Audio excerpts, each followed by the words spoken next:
Now you're a vegetarian?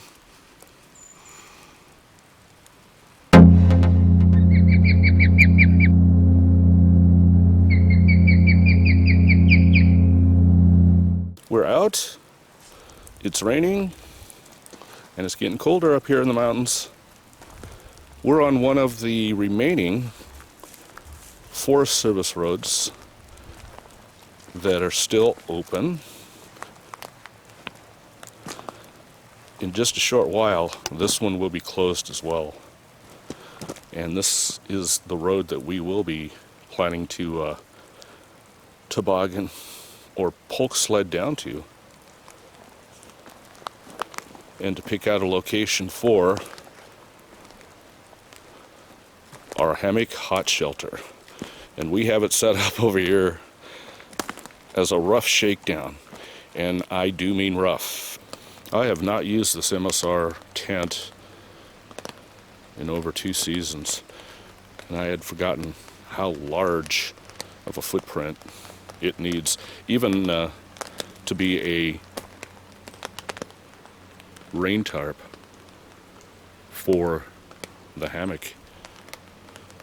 One of the reasons why we haven't used this MSR Twin Brothers tent in a while, the last time out we had it as a hot tent and it sustained some heavy ice damage. And there you can see where I patched it, sewed it, tenacious taped it, seal net epoxied it. Quite a bit of damage around the side here, and then across the back as well.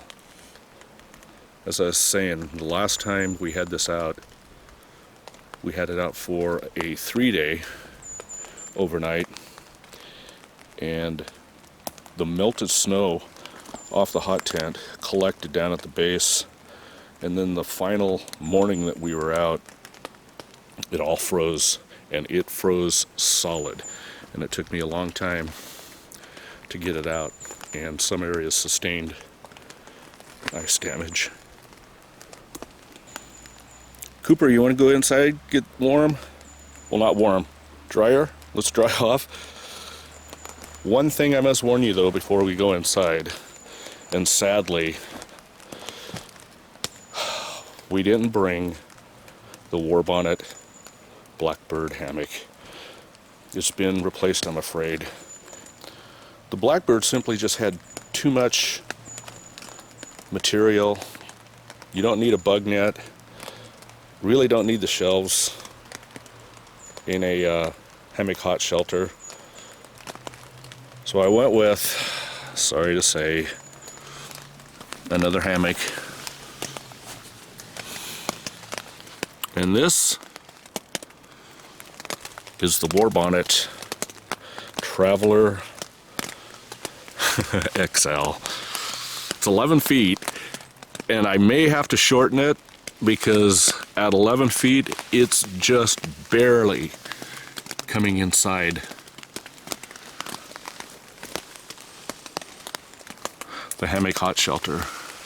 In fact, that end is sticking out of the back, so I may have to bring this in a bit on both ends. Cooper is not convinced that he wants to lay on that tarp on the Tyvek because he sees me in the hammock and he wants to be in the hammock. Nope. Well, let's show you the hammock. That's the back end. We'll follow the ridge line here, and I'll tell you a little bit more about that.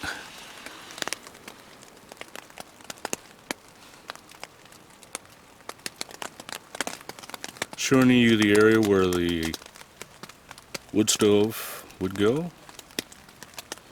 You remember all this from previous years. Seek outside titanium wood stove right there. And when we have that going, we will have the hammock tied off to the side so we have all this room to work with. I mean, there is quite a bit of room. I'm sitting in the hammock now, and that's the midpoint off to the side, around the back there. There's Cooper.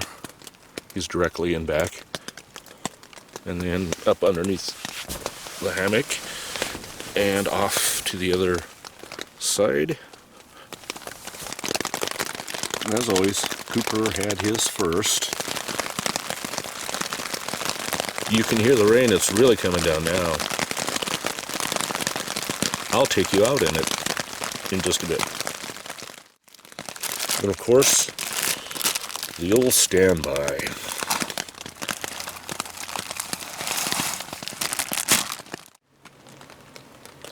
You can see how saggy this thing is. Again, I don't have this thing guyed out properly. There's Stove Jack. Somebody's checking on me. One final look-see of the Shakedown for the hammock hot shelter.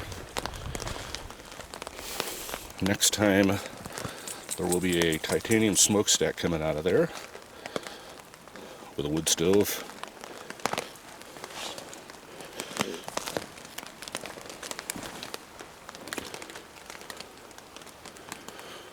And we will whip those ends shorter on the War Bonnet Traveler XL.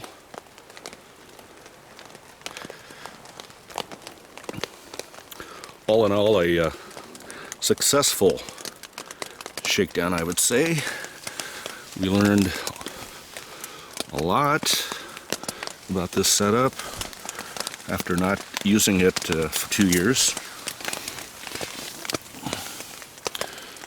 Plenty of room in here. We just need to find a larger footprint. Cooper, come on. Get out of the rain, buddy. Come here. There you are.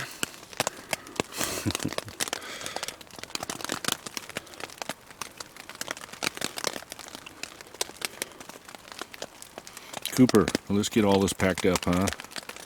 You dried off, warmed up. Doing this the weekend after Thanksgiving, and I hope you and yours had a great one. Being with family and all that Thanksgiving means to each and every one of us.